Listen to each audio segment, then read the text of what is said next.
So I grew up a Christian fundamentalist, and but simultaneously this whole like online thing was happening. I was just really entranced and sucked into it as a teenager. And over the course of the years, I had all kinds of medical problems, the result of which was I needed someone else's bone marrow and someone else's lungs in order to stay alive. So quite literally, people connected are like in my body. And that was a pretty major thing for me, trying to understand what that meant, understanding what that meant for my faith and my spirituality around it. So I started a whole inquiry of what does this mean for my life? Like, what is possible when all of humanity is connected? What does it mean for what I'm supposed to do while I'm here? All the things that religion traditionally provides for folks. I found that I had this new faith in a connected humanity, but didn't know what that necessarily meant for what the purpose of my life was. And what I came to understand is that there is something unique and special about every single person. There's something inside of them that they are meant to create. And it can be really hard to figure out what that is. But when you do, and you have the guts and the determination to actually make it happen, it's the most extraordinary thing any human can do. And if everyone is doing that, if everyone is sort of fully unlocking all of that potential inside of them, then that becomes God. That is how we can be the greatest God we can be. And that has sort of guided my life since then, and I wanted to share it with folks. I think one of the big challenges that we face as humans is how to make connected humans be greater than the sum of their parts. You can see it in like the inefficiencies that emerge even in sort of large organizations, bureaucracy, government. Like as people come together, it frequently leads to less things getting done rather than more things getting done. And so we haven't figured out how all of that works, but that is the great challenge. That is what we should all strive for. And we're starting to see new models emerge online where they operate, where groups of people operate in a more collaborative but also competitive kind of way. Open source software is a great example of this, where the coordination costs have come down dramatically. Like, I don't have to ask for somebody's permission to be able to fork somebody's code and make my own version of it. Whereas traditionally, collaboration requires a bunch of people to get into a room and to sort of all work things out. And that doesn't work when it's 1,000 or 1,000,000 or 10 million people. So the great challenge for us is to figure out what are the ways in which very, very large groups of people can accomplish things that were never possible before. Much of what we call the sharing economy or even the on-demand economy is really just like, Airbnb and Kickstarter and these things.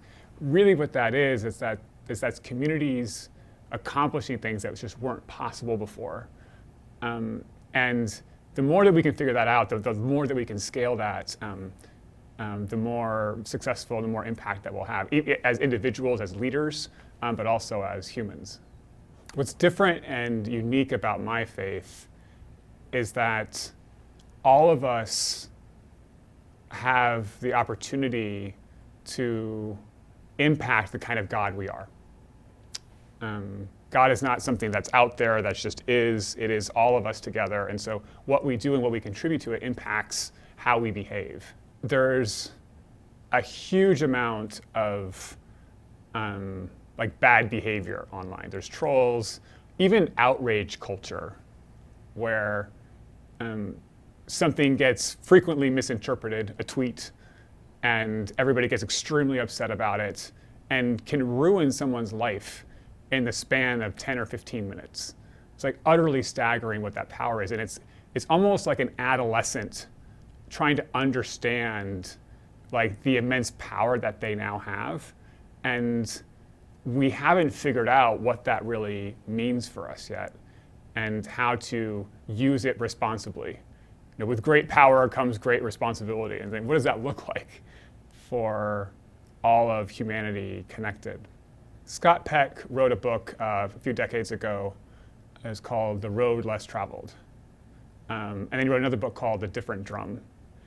In it, he talks about the stages of community. There are 4 stages. The first stage is what he calls pseudo-community. And the best way to describe this is, how when you go to a dinner party, everybody's like pretty polite to each other and really nice, and nobody really talks about politics or religion, because that would get sort of too intense and too crazy. And then everybody goes home afterwards with their significant other, like in the car, and they basically sort of talk dirt about everybody else that was at the dinner party. That's pseudo-community. And that is how 99.9% of the entire world works. The second stage of community is chaos. So this is what happens when people start getting real. They start saying the actual things to each other, what they're actually thinking. And stuff can get really real really fast. It can get crazy. It can be chaos. It's called chaos. And then there are 2 ways out of chaos. The first is you organize your way out of it. You create rules and systems and processes to work around the conflict so that everybody can feel more comfortable again.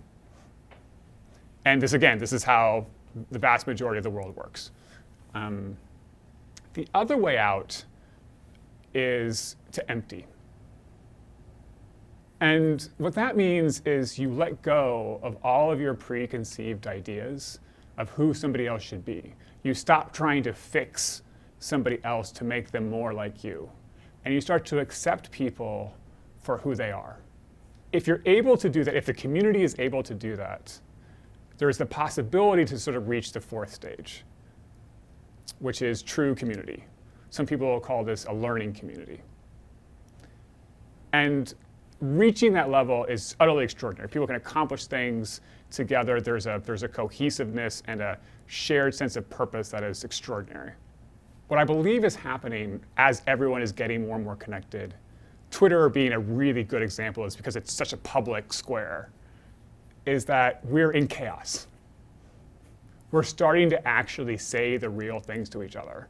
That's why things like gay marriage has moved so quickly. That's why some of these sort of cultural issues that have sort of sat under the surface for so long are starting to bubble up and get addressed so quickly. That's what outrage culture is about. People are starting to experience each other in different ways, and they're like, no, this is not okay, that's not okay, that's not okay. And they're starting to say it from the safety of their chairs or their phones to people online. And so we're in chaos, and so there's a lot of folks out there that are trying to fix people. There's a lot of that happening. But if we can get to the point where we can start accepting each other, and I don't think it's an accident that all of the efforts around sort of transgendered folks and how that's it feels like it's suddenly like emerged into the culture. It's because fundamentally, if we can learn to start accepting people for who they are, that's how we can become one sort of massive global community, a community made up of millions and millions of other communities. And that's our great challenge as humans.